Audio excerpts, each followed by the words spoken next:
कोटि कोटि सम्पदाको आचल वीरहरूका रगतले स्वतन्त्र अटल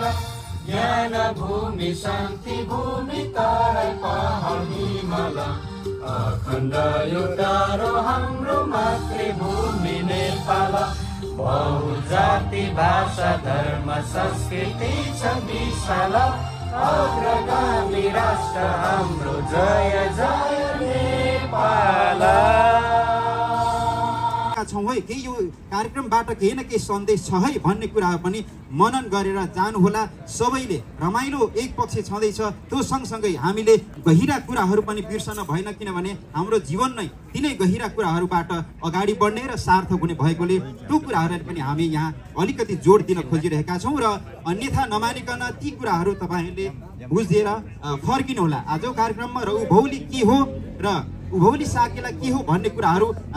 मभन्दा पछाडिका वक्ताहरूले भन्नु नै हुनेछ र यसको बारेमा लामो कुरा जाने हुनाले मैले यति मात्र भने कि आज यस कार्यक्रममा आउनु भएको छ फर्केर जाँदाखेरि उभौली साकेला के हो रहेछ भन्ने कुरा सबै समुदायका साथीहरूले थोरै भए पनि बुझेर जानुभयो भने पक्कै पनि राम्रो हुनेछ किनभने नेपाल एउटा बहुसांस्कृतिक बहुधार्मिक देश भएको कारणले पनि एकले अर्काको संस्कार संस्कृति रीतिरिवाज सबैले सम्मान गर्दै आफ्नोलाई प्रवृत्त गर्नुपर्छ पछिल्लो समयमा अर्कोलाई हेर्नै नसक्ने त्यसै गरी अर्कोलाई कसरी मास्ने अर्कोलाई कसरी लडाउने भन्ने धेरै घिनलाग्दो खेलहरू हरेक क्षेत्रमा चलिरहेको कारणले यो कार्यक्रमबाट पक्कै पनि हामी सबैले एक अर्काको संस्कार संस्कृतिहरूलाई ग्रहण गर्दै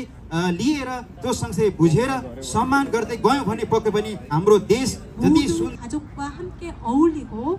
소통할 수 있는 자리를 지속적으로 마련하겠습니다. 감사합니다. उपस्थित महानुभावहरूमा सेवा नमस्कार म विनोद बान्तवराई तपाईहरू यति चर्को घाममा पनि यहाँ हाम्रो कार्यक्रमसम्म आइदिनु भएको छ एकदमै धेरै खुसी लागेको छ र सबैलाई फेरि पनि धन्यवाद छ र यस कार्यक्रमका सभापति ज्यू प्रमुख अतिथिज्यू विशिष्ट अतिथि र अतिथि सम्पूर्ण ज्यू महानुभावहरूलाई एकदमै फेरि पनि यहाँ हाम्रो कार्यक्रममा स्वागत त्यसै गरी एकदमै हृदयबाट तपाईँहरूलाई हार्दिक आभार त्यसै गरी मेरो अगाडि उपस्थित हुनुभएका सम्पूर्ण तपाईँहरूलाई पनि एकदमै धेरै धेरै आभार व्यक्त गर्न चाहन्छु खास गरी यो किरातरै यायोखाइक सान छल्लादो स्थापना भएको करिब 1 वर्ष भएको छ विगतमा एकचोटि हामीले साकेला उभौली कार्यक्रम आयोजना गरेका थियौँ र यो दोस्रो पटक हो र दोस्रो पटकमा आउँदै गर्दा यस संस्थाले जति पनि प्रयास गरिरहेको छ कार्यक्रम राम्रो बनाउने सभ्य भव्य बनाउनको लागि धेरै कमी कमजोरीहरू हुन सक्छन् तर पनि प्रवासको ठाउँमा भनेर सबैले बुझिदिनु होला र हामी किरात सभ्यताबाट आएका हौँ र नेपालको एकदमै पुरानो सभ्यता नेपालमै उब्जिएको सभ्यता किरात सभ्यताबाट हामी सबै छौँ र किराती सभ्यताले धेरै कुराहरू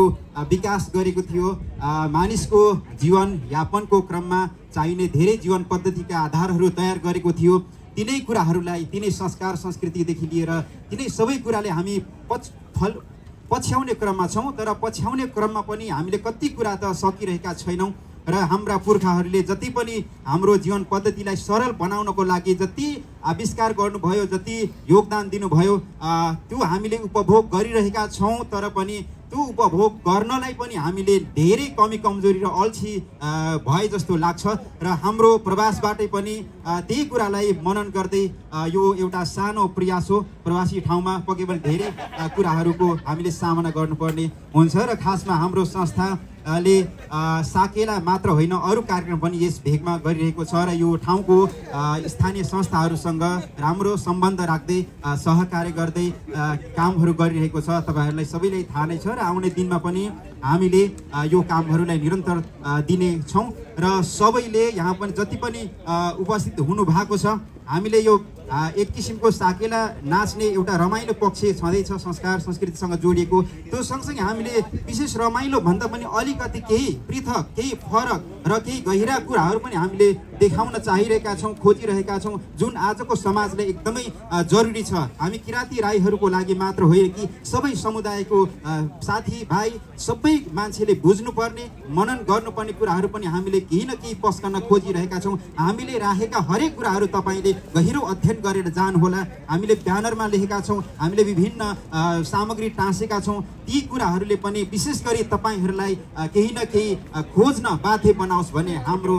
उद्देश्य हो। र त्यसै गरी यहाँ आएर एक साकेला मात्रै नाचेर नजानुहोस्। हामीले त्यो